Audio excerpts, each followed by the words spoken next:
dedicado este mes de agosto para estudiar el libro de los Hechos. Les decía yo, hermano, hermana, y a todos los que nos visitan en esta tarde, que vamos a hacer un recorrido, vamos a viajar en el tiempo, si se pudiese, pero a través de la lectura lo podemos hacer, a la iglesia naciente. ¿Cómo surgió la iglesia? Porque el tema para este mes es justamente lo que usted ve en pantalla, una iglesia viva. Estamos echando ese vistazo a cómo es que la iglesia primitiva, hermano, primero surgió y después cómo se desarrolló para convertirse en una iglesia real, en una iglesia con mucho poder. Y el domingo pasado aprendíamos que no fue sino que hasta que vino el Espíritu Santo que se constituyó la iglesia como tal. Previo a ello había un pueblo llamado el pueblo de Israel, que era el pueblo sobre el cual Dios cumpliría sus promesas. Pero hermano, a través del derramamiento del Espíritu Santo, nuestro Dios conforma lo que es la iglesia viva, la iglesia verdadera, es lo que veíamos el día domingo de la semana pasada. Pero en este domingo vamos a hablar sobre un tema especial que es un solo corazón y una sola alma, lo que usted puede ver ahí, un solo corazón y una sola alma. ¿Por qué surge este tema? ¿Por qué vamos a hablar de ello? Como le mencioné, el domingo pasado vimos cómo surge la iglesia, cómo se constituye la iglesia. Hermano, vimos cómo esta iglesia impactó a todos los que estaban en derredor de ese acontecimiento, del nacimiento de la iglesia. Pero, ¿cómo es que esta iglesia se mantuvo? ¿Cómo es que esta iglesia continuó e impactó de tal manera que hoy en el 2025, hermano, nosotros estamos hablando de ella y somos parte de la iglesia que naciera hace 21 siglos? Sí, entonces, ¿qué es lo que vemos? Vamos a ver cómo es la unidad, cómo la generosidad fue un fruto de la verdadera comunión que estaba en la iglesia, porque la iglesia primitiva nació en un contexto completamente hostil.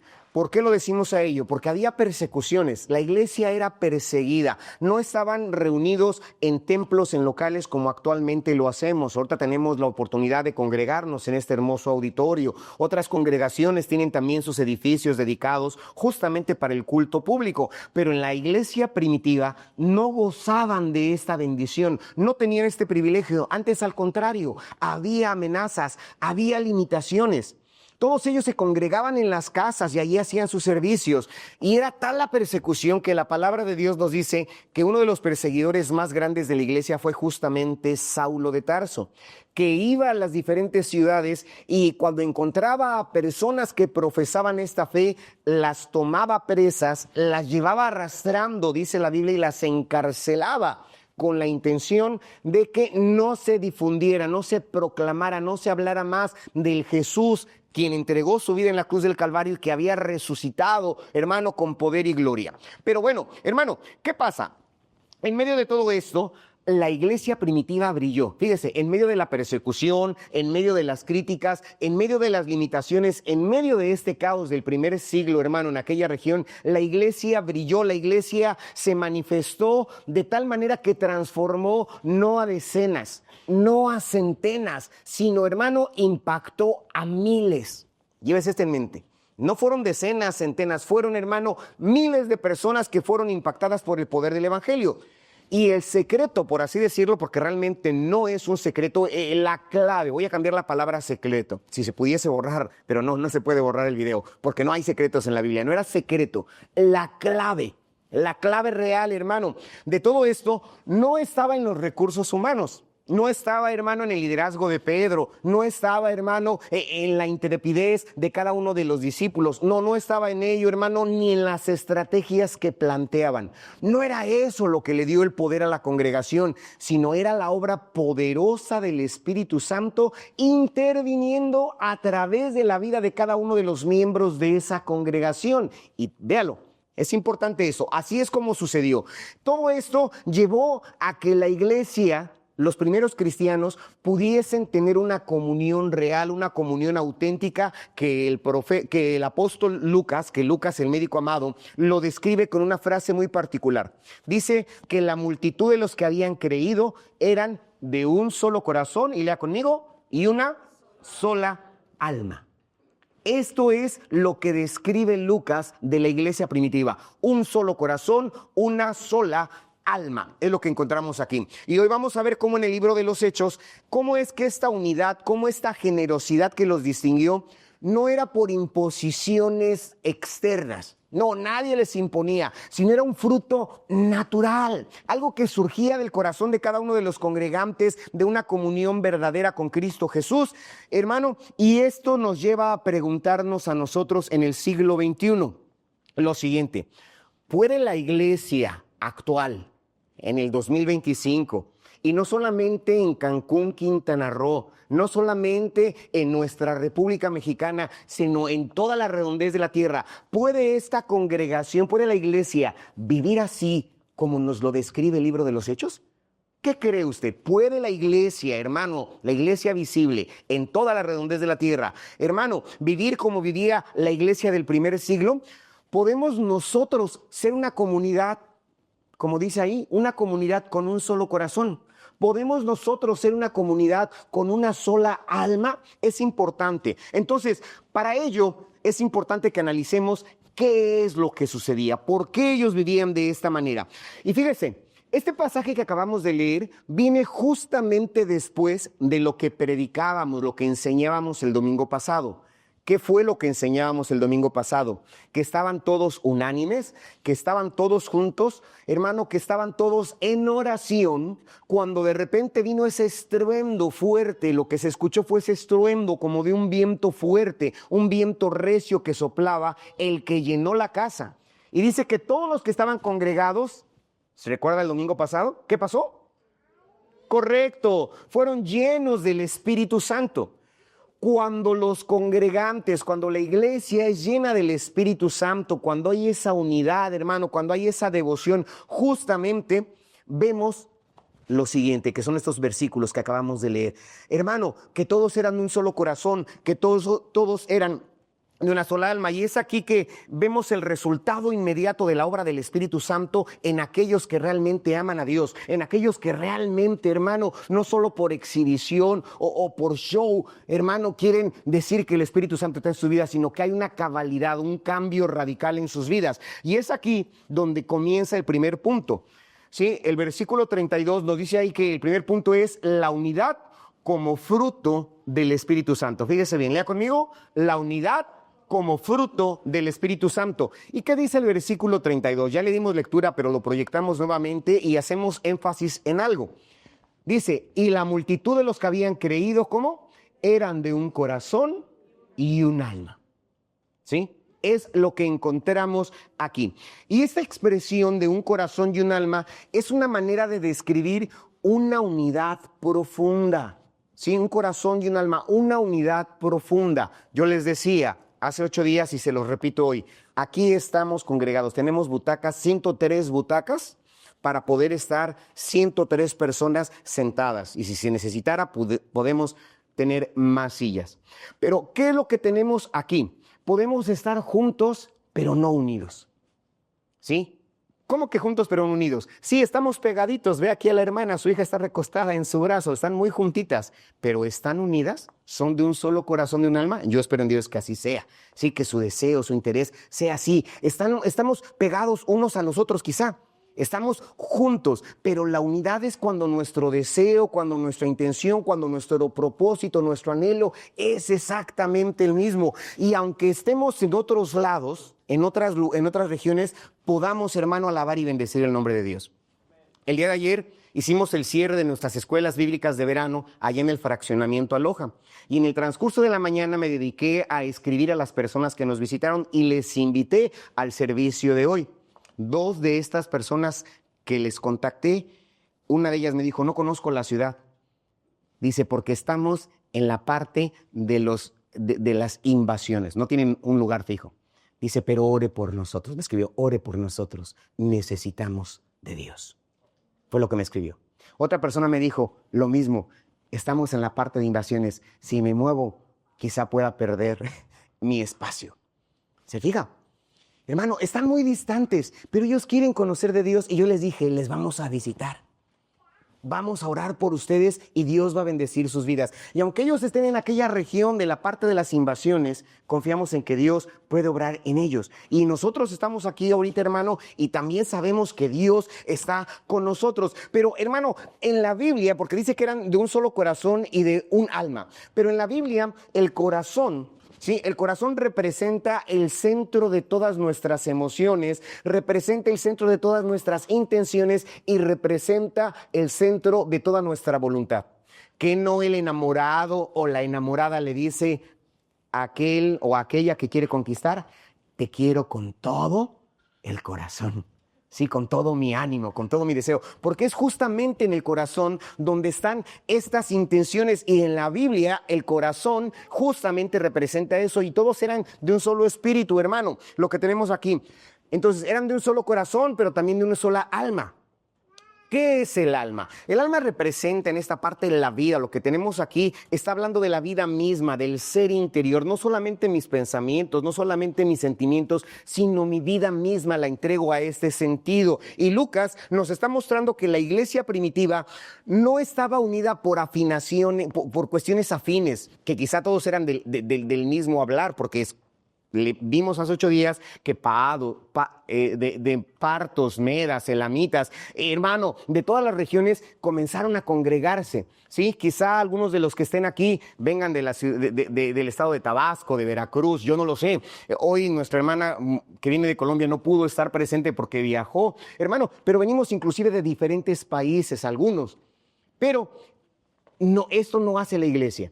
Hay algunos que han dicho que para que una congregación funcione todos deben de ser igual, ¿sí? Que todos deben tener el mismo estatus social, que todos deben tener el mismo nivel educativo y económico, pero la Biblia no nos enseña esto, ¿sí? La Biblia no nos enseña esto. La Biblia nos dice que eran de un mismo espíritu, de una misma alma, indistintamente de la situación económica que ellos tenían. Entonces nos está mostrando que no era esa afinidad, no era la cultura, no era la clase social, sino era algo. ¿Qué era ese algo que había en ellos? Era la obra del Espíritu Santo en sus vidas, la obra que había transformado su corazón. Y los que están de este lado, si ustedes entregan su vida a Jesucristo, el Espíritu Santo obrará en ustedes. También los que están aquí al centro, el Espíritu Santo obrará en sus vidas. Y los que están de este lado, el Espíritu Santo obrará en sus vidas. Y cuando ese Espíritu Santo entre en nuestro corazón, cuando el Espíritu Santo entra a nuestra vida después de haber entregado nuestra existencia a Jesucristo, es cuando nos convertimos de un solo sentir, es cuando nos convertimos con todos de una misma alma, de un mismo espíritu, hermano.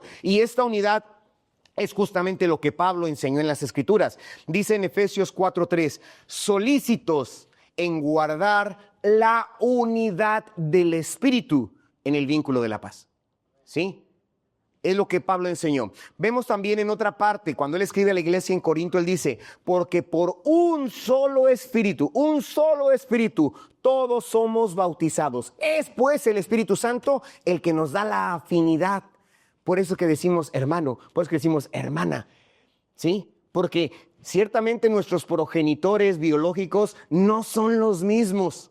¿Sí? Nuestros progenitores son de diferentes familias. Yo me apellido González y están diferentes apellidos aquí porque nuestros progenitores, hermano, son diferentes. ¿Por qué entonces te digo hermano? ¿Por qué me dices hermano? Porque hermano, se lo repito, hermana, se lo repito otra vez, es el Espíritu Santo quien nos ha dado esa afinidad. Es el poder del Espíritu Santo, después de que hemos aceptado a Jesucristo, quien nos une, hermano. Y no se trata de una uniformidad de pensamiento, hermano, donde todos pensemos lo mismo por imposición, porque no estamos aquí para que nos laven el cerebro. A veces se piensa, es que ahí te lavan el cerebro.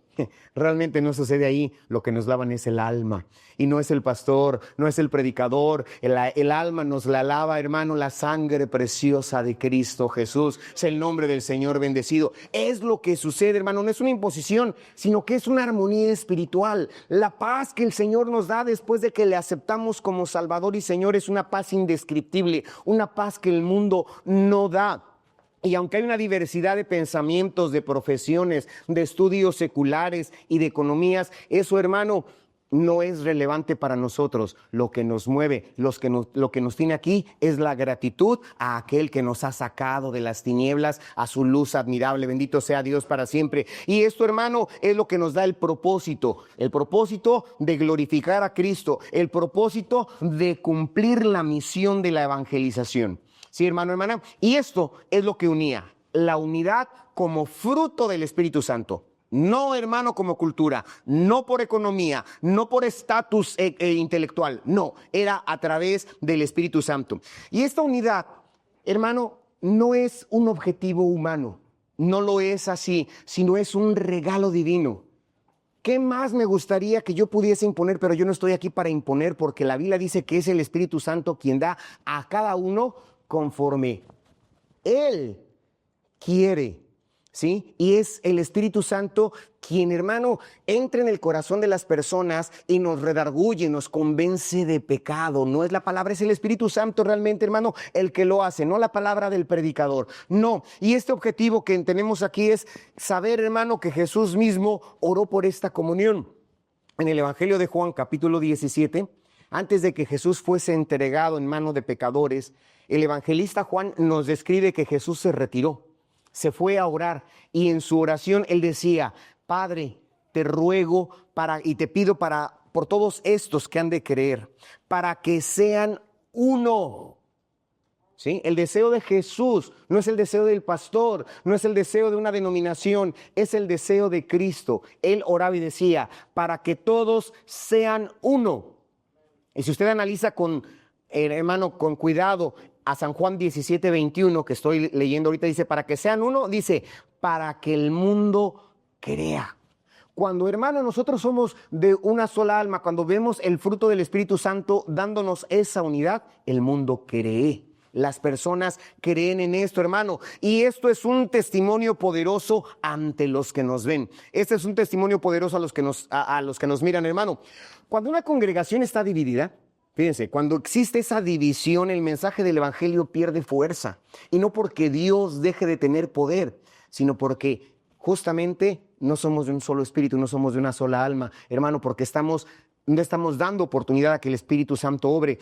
Pero cuando se vive, hermano, en una verdadera unidad, cuando vivimos en esta verdadera unidad del Espíritu Santo, el mundo puede ver a Cristo en nuestras vidas. El mundo puede ver a Cristo reflejado en la congregación.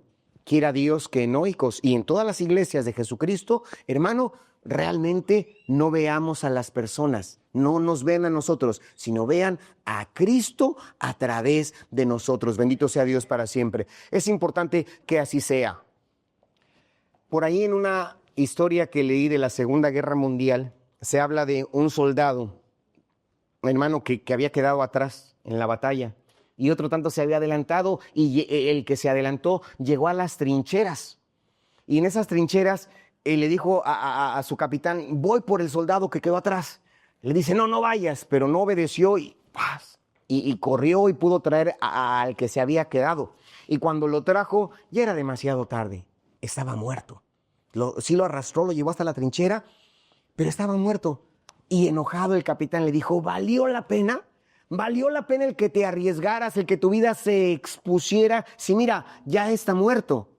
Y el soldado rescatista le dijo: sí valió la pena, porque cuando llegué y lo abracé y lo comencé a cargar, estaba vivo. Y me dijo: yo sabía que vendrías por mí. ¿Sí? Y ahorita, hermano, hay mucha gente que está esperando que tú y yo le prediquemos del evangelio antes de que ellos mueran, antes de que pierdan su existencia, su vida, antes que el matrimonio se colapse, antes que la vida se destruya en las drogas, hermano, en los deleites mundanales. Es importante que lo hagamos. Entonces, pregúntate, hermano. Es importante que nos preguntemos si estamos contribuyendo a la unidad de nuestra congregación. ¿Sí? Tú y yo estamos contribuyendo, hermano, o somos ese foco de división. Yo sé que no, pero hermano, si en tu corazón existiera esa situación, es importante que entreguemos nuestro corazón a Cristo plenamente. ¿Por qué? Porque la unidad se construye con humildad. La unidad se construye con servicio. La unidad se construye con un perdón verdadero, con un perdón genuino. Y no se trata de que estemos siempre todos de acuerdo. Sí, podemos estar en desacuerdo, arreglar nuestras diferencias, pero todos aprendiendo a priorizar que lo que más importa es que la gente venga al conocimiento del evangelio, es que la gente sea salva. Entonces, en la práctica necesitamos todos y cada uno de nosotros apoyar a la iglesia. ¿Cómo apoyamos a la congregación? Predicando. hablando de las verdades eternas a las demás personas, orando los unos por los otros. Hay algunos hermanos que han estado enfermitos. Ya le mandó un mensajito diciendo, hermano, ¿cómo estás? Te extrañamos, hermana, te extrañamos. Orar por ellos, hermano, pedirle a los hermanos. Vamos a evitar críticas, vamos a buscar una reconciliación rápida, hermano, si es que existen diferencias, pero se necesita lo que dice ahí, la unidad como fruto del Espíritu. Si no podemos estar unidos, ¿sabe qué? Lo digo con dolor, lo digo con dolor. Si no podemos estar unidos, el Espíritu Santo no está entre nosotros. Sí, no está entre nosotros. Cuando hay división, hermano, otra persona, otro ser es el que está obrando. ¿Quién está obrando? Aquel que vino a matar, aquel que vino a hurtar, aquel que vino a destruir, aquel que vino a dividir. Y su nombre es el diablo.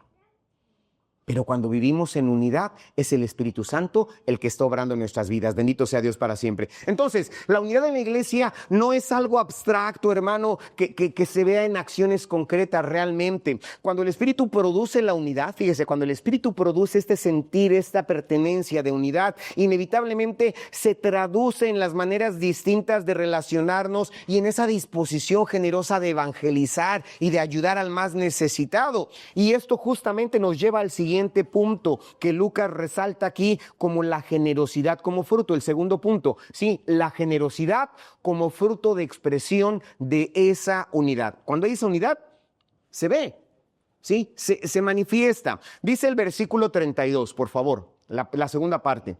Ya habíamos visto o leído que la multitud de los que habían creído eran de un solo corazón y una sola alma. Fue lo primero que vimos. Pero dice que ninguno de los que estaban presentes decía ser suyo propio nada de lo que poseía, sino que tenían todas las cosas en común. El versículo 34 dice, así que no había entre ellos ningún necesitado, porque todos los que poseían heredades o casas las vendían y traían el precio de lo vendido y lo ponían a los pies de los apóstoles y se repartía a cada uno según la necesidad. ¿Qué encuentro yo aquí, hermano? Que la generosidad, ¿sí? Esa esplendidez es una consecuencia natural de la unidad. No se forza a nadie. Hermano, es una consecuencia natural de la unidad. Cuando la iglesia que estamos estudiando, la iglesia de Jerusalén, fue llena del Espíritu Santo, entienda esto, porque esto sucede cuando las personas, cuando somos llenos del Espíritu Santo, hermano, la percepción de los bienes materiales cambió.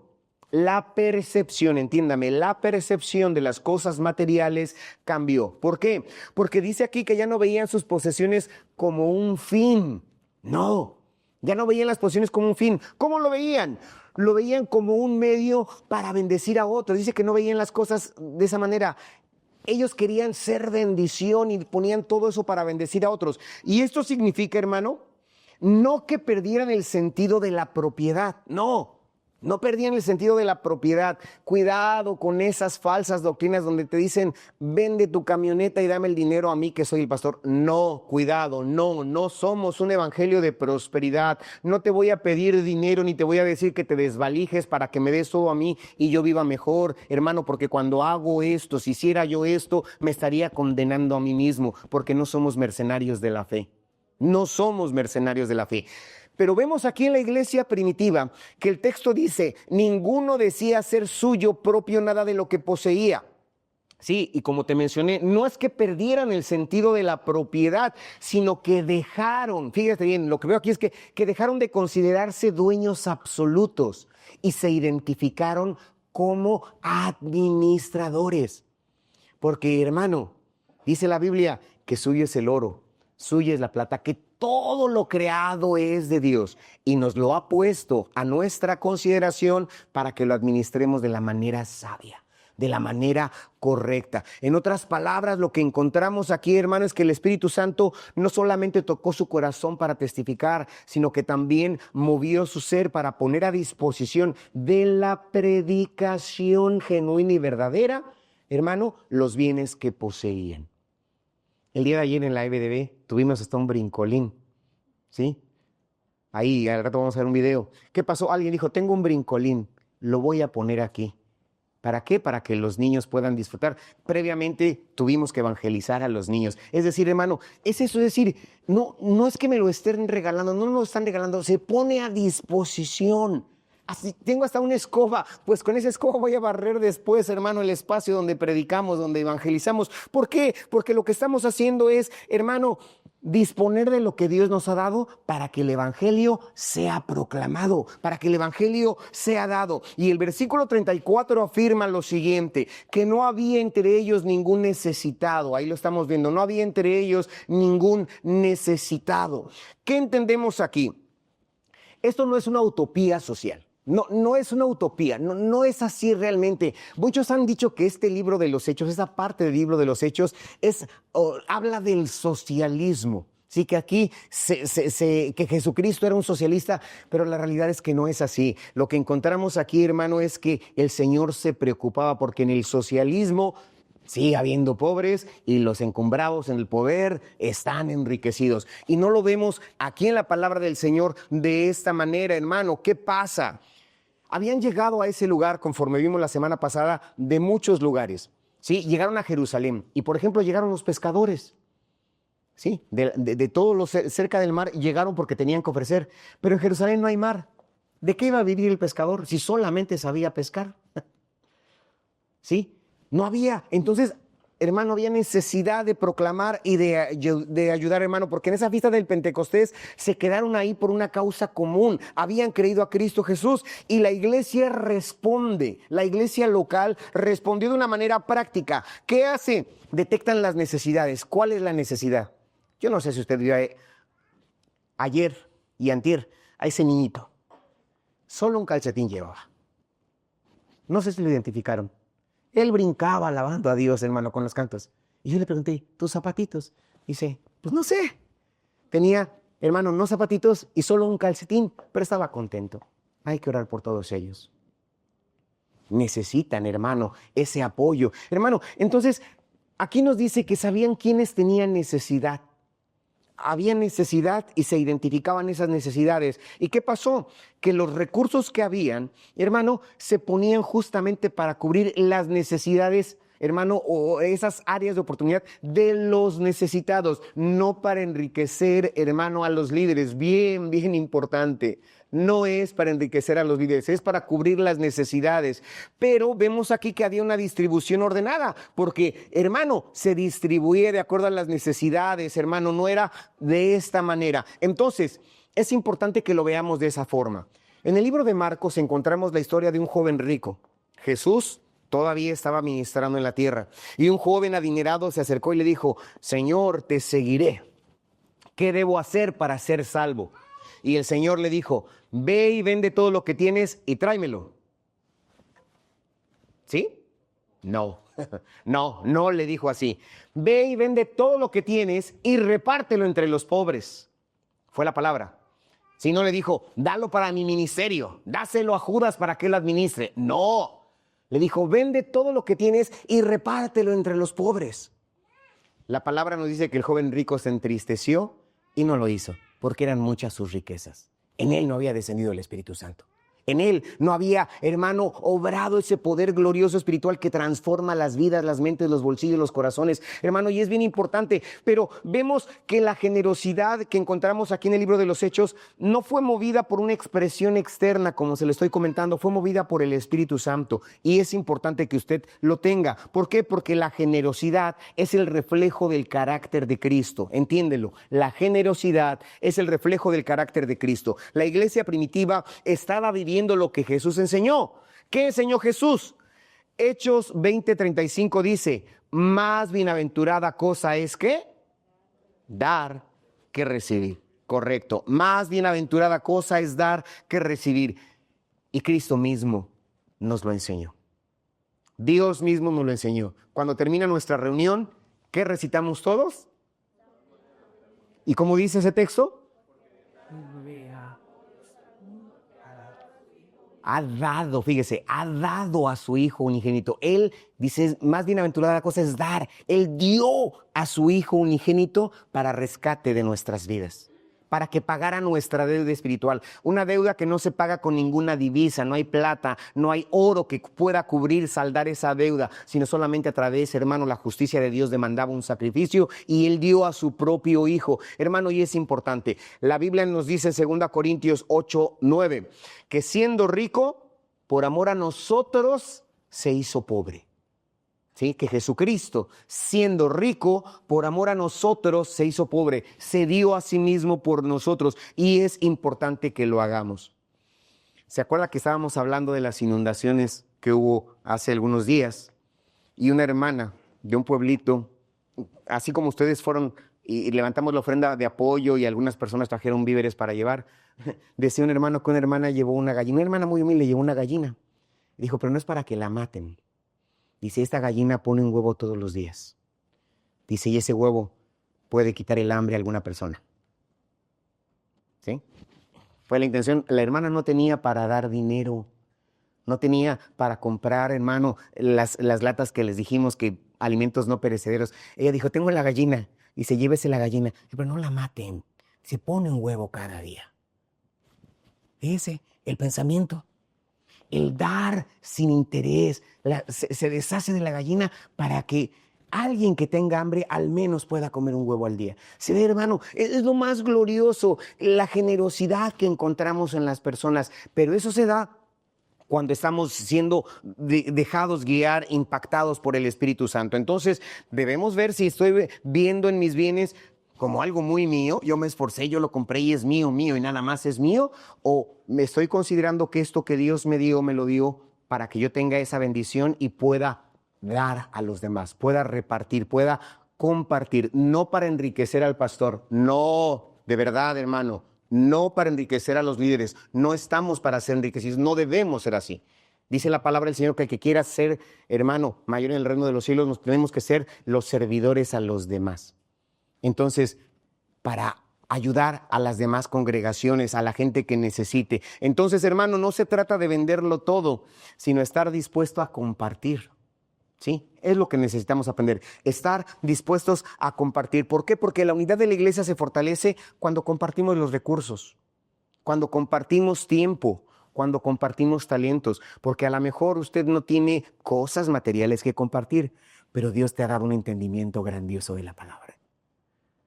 ¿Sí? Si tienes ese entendimiento, esa comprensión gloriosa de la Escritura, puedes compartir ese talento, puedes explicar a otros. Tienes tiempo porque tus actividades cotidianas te dan la oportunidad de tener una hora quizá o no sé cuántos minutos al día. Pues en ese tiempo que tienes disponible, ofrécelo al Señor. Testificando, visitando, hablándole a otros. ¿Ves la forma en que podemos dar? No solamente es cuestión de dinero. Los que saben tocar un instrumento, no sé, los que han llegado temprano se dan cuenta que ellos están una hora antes aquí. Están ensayando, están viendo, hermano, cómo servir mejor a Dios. Si tienes ese tiempo, eso lo puedes dar para Dios. Sí, es importante que sea eso. ¿Por qué? Porque la generosidad no siempre es dinero. Puede ser tiempo, puede ser trabajo, puede ser todo esto. Entonces, la unidad y la generosidad en la iglesia primitiva no era fruto de un programa como ya se los mencioné. No era un programa humano, no era una estrategia humana, sino era un testimonio vivo del poder de Dios obrando en la vida de las personas. Y esto nos lleva a considerar que este testimonio impactó a su alrededor, como estamos anunciando la iglesia viva. ¿Qué pasó? Produjo crecimiento. ¿Qué sucedió, hermano? Hubo una grande difusión del evangelio que incluso produjo oposición. Sí, cuando vieron que el evangelio se seguía extendiendo, hubo una oposición. ¿Por qué? Porque el testimonio es como poder para la unidad. Paso a mi tercer punto, hermano. Justamente esto, que el testimonio con poder se da en medio de la unidad. Fíjese bien. No solamente los recursos materiales, sino un testimonio poderoso se da cuando hay unidad. El versículo 33 nos dice, y resaltamos ahí, como dice, y con gran poder, léalo conmigo, y con gran poder los apóstoles daban testimonio de la resurrección. Sí, olvidémonos un poquito del dinero. Yo no voy a dar los miles quizá, los cientos, pero hermano, lo que está resaltado, con gran poder. Cuando hay unidad, el poder de Dios se manifiesta. Con gran poder los apóstoles daban testimonio. Y observe el orden. Primero había unidad, luego había generosidad. Y cuando la unidad y la generosidad preceden, hermano, a nuestros actos, se manifiesta el poder de Dios en tu vida, en nuestras vidas. Hermano, ¿por qué? Porque después de esa unidad, de esa generosidad que viene un testimonio poderoso. Un testimonio grandioso. Y esto no es una casualidad, no sucede por casualidad. La unidad del cuerpo de Cristo y el amor visible entre los hermanos abre la puerta. Fíjate bien, abre la puerta para que el mensaje tenga esa credibilidad, para que el mensaje, hermano, tenga ese poder, porque la gente dice, no solamente no es que me quieran desfalcar, sino que quieren realmente el bienestar de mi familia y sobre todo la salvación de mi alma. Es lo más importante. ¿Qué encontramos aquí, hermano? Lo que encontramos aquí es ese con gran poder. No se refiere solamente a la elocuencia. El poder no es tanto lo que grite, porque a veces pensamos que si el predicador grita, y hermano se queda casi desgañotado, ronco, un predicador de poder. El poder no lo dan los gritos, no es el volumen, ¿sí? El que me va a dar el poder. Hermano, no, ese gran poder no se refiere a la elocuencia, no se refiere al carisma del que está hablando, hermano, sino a la obra del Espíritu Santo respaldando la palabra. El Señor mandó a los suyos y les dijo, y por los caminos, hablen del Evangelio, sanen a los enfermos, limpien a los leprosos, liberen a los cautivos. Jesucristo mismo, cuando leyó la escritura, esa escritura del profeta, que el Espíritu Santo es sobre mí por cuanto me ha ungido Dios para predicar libertad a los cautivos. Esto es el gran poder. Hermano, hermana, no es tu elocuencia, te lo repito, es lo que menciona. ¿Qué hablaban ellos? Dice ahí, hermano, ¿daban testimonio de qué? ¿De su congregación? No, lee el versículo. Gran poder los apóstoles, ¿qué dice? Daban testimonio de la resurrección del Señor Jesús. El poder es ese, hermano. A veces dicen que la iglesia es poderosa porque de repente se aparece la nube aquí arriba. Yo puedo inyectar químicos y decir y simular que está la nube del Señor aquí. Eso no es poder. Inclusive ya, hermano, no sucedió en el Antiguo Testamento, en el Nuevo Testamento. Si esa nube existiera y la gente estuviera, moriría. Porque era la gloria Shekinah. No es eso. El gran poder no es que te aparezcan diamantes debajo de la silla y que tengas las manos cubiertas de oro. No, ni de aceite. Eso no es el gran poder. El poder del Evangelio consiste en lo que usted está leyendo ahí en el versículo 33. Hermano, testificar de la resurrección del Señor Jesús. Y para hablar de que Jesús resucitó, tengo que hablar antes que Él murió. Que Él ofreció su vida para rescatarnos, hermano, de la miseria, del pecado y de la maldad. Y cuando Él entregó su vida, porque a Él no lo mataron, y dice, yo pongo mi vida, nadie me la quita, yo la pongo, y la puso por amor a nosotros. Pero no se quedó en la sepultura, no se quedó enclavado en el madero, hermano. Ciertamente su cuerpo fue bajado de la cruz, colocado en un sepulcro nuevo, pero la Biblia nos dice que la tierra se estremeció, hermano, porque la escritura se cumplió que al tercer día Él resucitaría con poder y con gloria, bendito sea el Señor. Y eso es lo que predicaban. Eso es de lo que hablaban, eso es lo que nos da poder. No hablar de las experiencias mías o mi gran ministerio, porque no, ni siquiera tengo un gran ministerio. Lo que yo te voy a hablar, hermano, es de que Jesucristo murió por ti, pero vive y te está ayudando, está para salvarte, para ayudarte. Es lo más importante, el testimonio de la resurrección. Ese es el corazón del mensaje. Eso es lo que tenemos que predicar, es de lo que tenemos que hablar. No estábamos compartiendo opiniones de que yo soy de Pablo, no. No, estaban hablando de un hecho central. ¿Cuál es el hecho central? Cristo vive y Cristo transforma vidas y es lo más importante que debemos entender, hermano. Y lo que encontramos aquí es, fíjese, aparte de ese gran poder, de que hablaban del testimonio de la resurrección de Jesús. Lea conmigo la última parte, dice que y abundante gracia era sobre todos ellos. Abundante gracia. La gracia es un regalo no merecido. Sí, eso es la gracia. Cuando nosotros, hermano, como congregación unida, con una congregación, hermano, que está dispuesta a dar, pero que hablamos de la resurrección de Jesucristo como lo que encontramos aquí, la gracia de Dios se manifiesta. Hermano, el oprimido es liberado, el enfermo es sanado. La gente, hermano, que vivía en angustia encuentra la paz y es lo más glorioso. Aquí es donde vemos el poder del evangelio, lo que necesitamos entender. La Biblia confirma que el poder del testimonio no está en las palabras, sino en la coherencia del mensaje y en la vida de los que predicamos, de los que testificamos. Entonces es lo que necesitamos hacer. Hermano, ese gran poder de Dios es el mensaje central. Hablamos de un Cristo que murió pero que resucitó y que su gracia sigue abundante. No hay pecado tan grande que Dios no pueda perdonar. Todos. Y se lo digo a los que nos visitan y a los locales también. No importa cuán grande sea nuestro pecado, hay suficiente, abundante gracia. ¿Sí? No importa cómo haya sido nuestra vida, en verdad te lo digo. No importa cómo sea nuestra vida, la abundante gracia de Dios está presente y sigue fluyendo. Es una fuente inagotable de perdón, de reconciliación que sigue fluyendo, hermano, es lo más importante. En San Juan 15:33 dice, en esto conocerán todos que son mis discípulos, si tuvierais amor los unos por los otros. Y necesitamos manifestar este amor. Hermano, es importante, no era un favor individual, sino era un favor colectivo. Mateo 5:16 dice, así alumbre vuestra luz delante de los hombres, para que vean vuestras buenas obras y glorifiquen a vuestro Padre que está en los cielos. Filipenses 2:14-16 dice, haced todo sin murmuraciones ni contiendas, para que seáis irreprensibles, para que seamos sencillos, hijo de Dios, sin mancha en medio de una generación maligna y perversa. Dice, en medio de la cual resplandecéis como luminares en el mundo. Esta es una iglesia viva. Acuérdense, este mes de agosto estamos tratando la serie, una iglesia viva.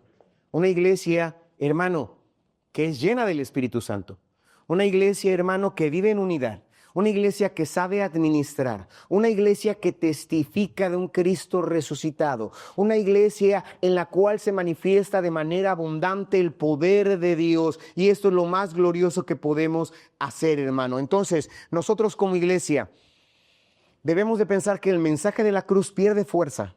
Fíjate, hermano, el mensaje de la cruz pierde fuerza si nos movemos en medio de divisiones.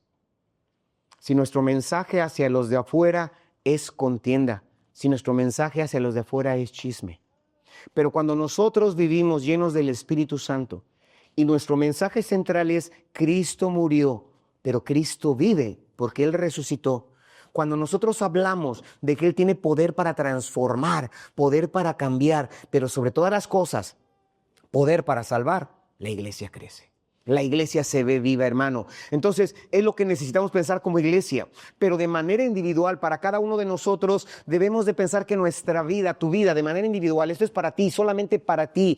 Tu vida es como un micrófono por el cual se amplía la voz de Dios. Así como yo tengo este micrófono ahorita para que me escuche la mayoría.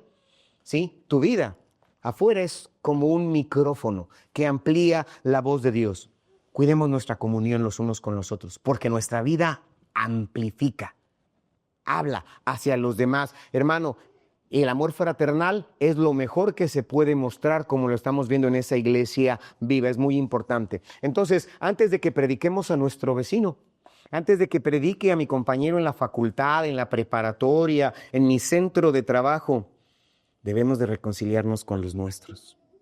Con papá, si estás peleado con papá, con mamá, con tu hijo, con tu hija, si estás peleados con ella.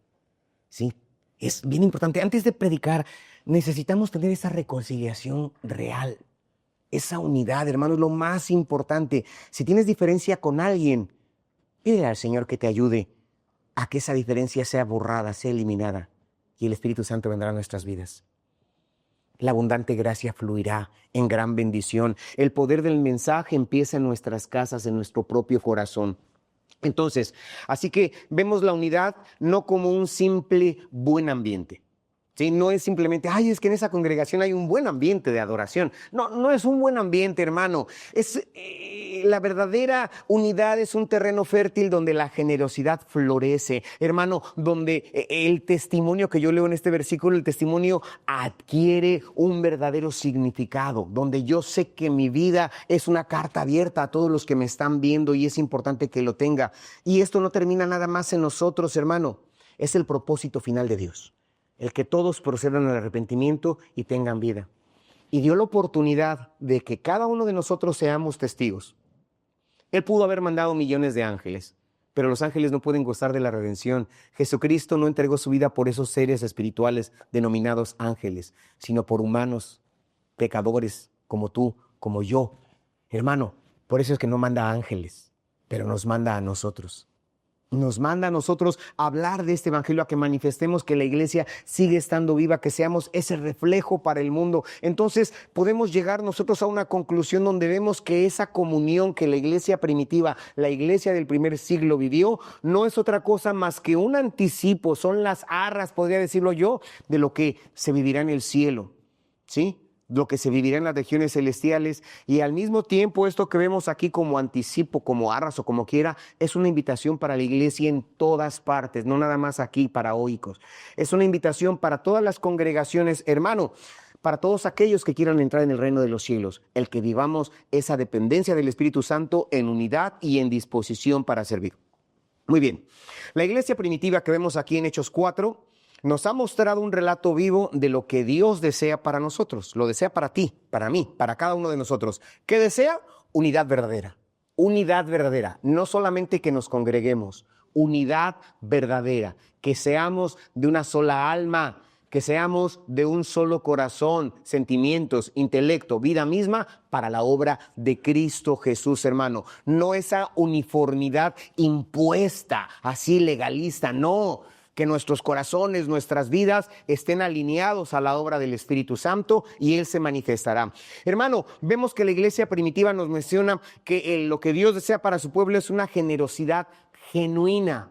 Sí, no te estoy pidiendo que vendas tu casa, tu terreno. No, no que hagamos eso, no por obligación, hermano, sino con un fruto natural nosotros damos y ofrecemos, porque no es para otra cosa más que para predicar el evangelio a todas las demás personas. Y lo más importante, la unidad, la generosidad se deriva o termina, hermano, en un testimonio poderoso.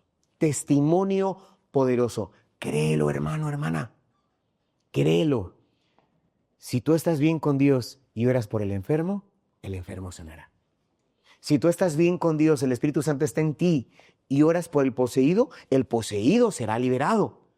Hermano, puedes predicarle a aquella persona que tiene problemas y en el nombre de Jesús, si esta persona acepta a Cristo, sus problemas, hermano, son tomados por nuestro Dios y tienen esa solución. Es lo más importante. Sabemos y saben a quién me refiero. Puede haber matrimonios fragmentados, hermano, y que el Señor los ha restituido. Vidas que se estaban perdiendo en la drogadicción, en el alcohol, hermano, en el vicio, pero que ahora sirven al Señor con un corazón genuino y verdadero. Y lo más glorioso no son las estrategias humanas, es la gracia. Como leímos, esa gracia que sobreabunda, la que opera realmente, la gracia de Cristo en medio de esa iglesia. Quiera Dios que nosotros seamos esta iglesia viva, iglesia semejante, hermano, a la que encontramos aquí. Pero quiero decirte algo. Yo te invité a que leyeras el libro de los Hechos. La iglesia primitiva no era una iglesia perfecta. Había problemas, había situaciones adversas. No eran perfectos, hermano, pero ¿sabes qué? Sí estaban llenos del Espíritu Santo. Sí, no eran perfectos, pero estaban llenos del Espíritu Santo y eso hizo que el testimonio fuera un testimonio eficaz, que el testimonio fuera un testimonio vivo, que el testimonio fuera, hermano, un testimonio impactante a los demás. Y el mismo Espíritu Santo que obró en la iglesia del primer siglo es el mismo Espíritu Santo que está hoy entre nosotros. Es el mismo Espíritu Santo que quiere intervenir en nuestras vidas, que quiere obrar aquí y ahora en nosotros de manera individual y de manera corporativa, de manera congregacional. Es lo que quiere hacer. Entonces, hermano, hermana, ¿cómo está tu corazón con tu iglesia? ¿Cómo está tu corazón con tu congregación? ¿Hay realmente esta unidad? ¿Estamos procurando realmente esa unidad? ¿Hay ese, hermano, esa generosidad o hay egoísmo? Nuestra vida refleja el poder del testimonio de Cristo más que mis propios pensamientos, más que mis propias ideas. Piénsalo, recapacítalo. Hoy es un buen día para que le digamos, Señor, que mi vida sea llena de tu poder. Hoy es un buen día para decirle, Señor, ayúdame a dejarme moldear por tu Santo Espíritu. Ayúdame a entender que soy solamente un administrador, pero ayúdame sobre todo a dar un testimonio poderoso a través de tu abundante gracia. Es lo que debemos hacer como iglesia. Y Él podrá renovar tu espíritu, hermano, hermana. Él podrá renovar tu corazón para que otros sean impactados por la gracia salvadora.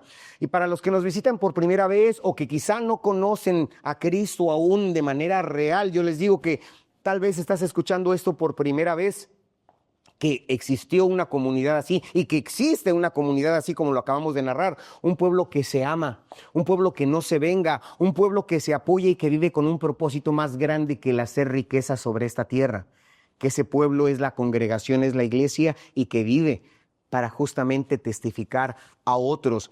Pero no se trata de una religión, ¿sí? No te estoy hablando de una religión, no te estoy hablando de un grupo social. No son grupos sociales. Estamos hablando de una nueva vida en Cristo Jesús. ¿Sí? Para los que no han conocido, no han aceptado a Cristo como Salvador. Es una nueva vida en Cristo Jesús lo que sucede. La Biblia dice, arrepentíos. La Biblia dice, creer en el Evangelio. Y esto significa, como acabamos de ver, que quizá hayamos venido de muy lejos, así como en la iglesia de este siglo, para decirle a Dios, Señor, confío en ti, acepto la salvación que tú me ofreces. Señor, sé tú mi Salvador, me ofrezco a ti mi vida. Sepan que Jesús murió por cada uno de nosotros. Él se dio a sí mismo. Jesús se dio por ti, por tus pecados, pero resucitó al tercer día, justamente para que tú tengas vida eterna, vida en abundancia. Y si tú hoy crees en Él, ten la plena seguridad que tus pecados serán perdonados. Ten la plena certeza que comenzarás una nueva vida en Cristo Jesús. Y no es una relación solamente personal con Dios, sino como parte de una familia, como parte de una congregación. Es para ti que nos visitas o que no has aceptado a Cristo como Salvador. Entonces, para todos, congregantes ya de tiempo, para los que comienzan, hoy el Señor nos invita a todos, a todas, nos invita a que nos acerquemos más a Él, que nos acerquemos más a Cristo como creyente. ¿Para qué? Ven y renueva tu vida, renueva tu propósito, renueva tu espiritualidad en Cristo Jesús, en la unidad, en la generosidad, en el testimonio impactante y poderoso. Y si es la primera vez y escuchas este mensaje, ven para que comiences una nueva relación con Cristo. Ven a Él y Él cambiará tu vida. Yo les invito a que nos pongamos de pie.